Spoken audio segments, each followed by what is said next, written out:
Good morning. It's a pleasure to be with you today. Um, I wanted to hop on here and do our new employee orientation access controls training. This is something we do for our new employees to kind of give them an understanding of the different access controls we have at our company and the use and purpose behind them. So let's go ahead and get started. Um, Yeah, so the purpose of this training is to educate our staff. We want our staff to understand what these different access controls are, the way we utilize them, and kind of what could happen if we don't um, do the corresponding um, safety precautions with them, if we're not smart with our job and how we use these access controls. Promote vigilance. We want our employees to be smart with the different aspects that they use these controls. To think on a worst case scenario basis, you never know what could happen. So those are things that protect our company and protect the assets in the long run. Demonstrate usage. We want to see that our employees can handle these access controls, and so we can build confidence and trust in them. All right, what are we protecting? So we have two main areas of our company that we try to protect more uh, above all else. The distribution centers being one of them. Our distribution centers, they control points for maintaining inventory integrity and ensuring efficient operations. So we want to have our inventory be protected at all times. We want to make sure that we're the only ones that have the capacity to access it and to make sure that our flow of operations is going smoothly so there are no backups or any areas of concern there. Transportation hubs is our second one. These will be airports, seaports, and rail terminals.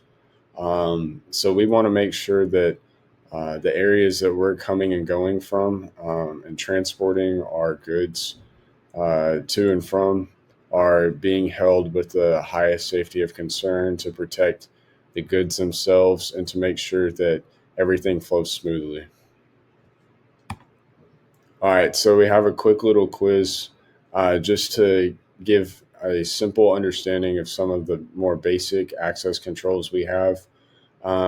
So if you would want to go ahead and pause this video um, to do this quiz and to configure what you believe matches, you're free to do so. Yeah, so I'm going to go ahead and just explain each one so that can be put out there. So the fingerprint scanners, that is going to be the second definition.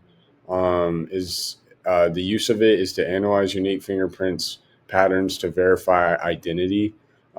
These are very simple and useful security measures because, as many of you know, we each individual has their own fingerprint, so it's easier to quickly use a fingerprint scanner other than carrying around a key or a card and having those to be changed over time. We know who's coming into our building at all times, and that's something that can't be tampered with easily. Next, key cards.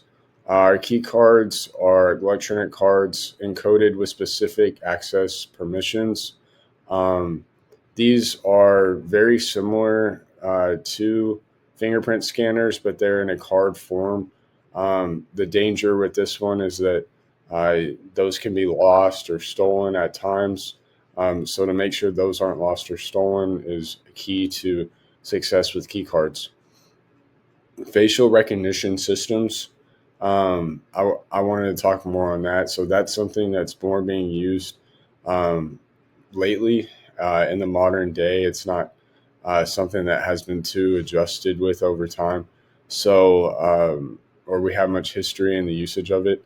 So, our facial recognition systems would act very similar to fingerprint scanners, but just through the facial, um, just through encoding of facial um, different aspects of that.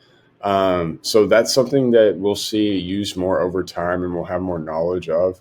But we're kind of just putting our feet in the water on that one. Physical barriers. So fences, gates, and locks to prevent physical entry. This is important that we're being smart with how we're using these, to make sure we're locking gates after we have passed through them, and to make sure that we are um, being putting the extra effort forth to make sure these physical barriers are being used, because it is as simple as leaving a gate open that thousands and thousands of dollars of assets in our machine and computers and malware, all the things that make our company run on a day-to-day basis, that have high value, could be stolen. So to make sure those are being handled with utmost care. So the bigger picture of all this is asset protection. Asset protection is vital because without these assets, we can't be in operations as a company. Um, if we have enough asset loss, it can be very harmful to our company, and many suppliers and other secondary companies may not want to work with us, which can be very concerning to our long term growth as a company. Operational efficiency, we want to be in and out and want to do things well, and maintain the bigger picture of what we're really trying to achieve. So to put emphasis on that is very important. Regulatory compliance, meeting legal requirements for securing specific types of goods. There are many government regulations on the way that we operate as a business, and to maintain those is very important. To also stay in operation as a company. So a real life example. Very recent example within the last few weeks is a major, and I could not find the um, food supplier specifically, but I know it was a major food supplier saw disruptions in their security from a cyber attack standpoint that caused them to their supply chain flow to be paused, which is very detrimental to other companies' success and operational efficiency. This was reported by NPR News on June 10th, 2025. So at the recording of this video, it's June 20th, 2025. So that was just about a week and a half ago. So understanding that these things happen all the time, and that we don't want to be a part of the news headlines of different detrimental uh, security breaches happening across industries.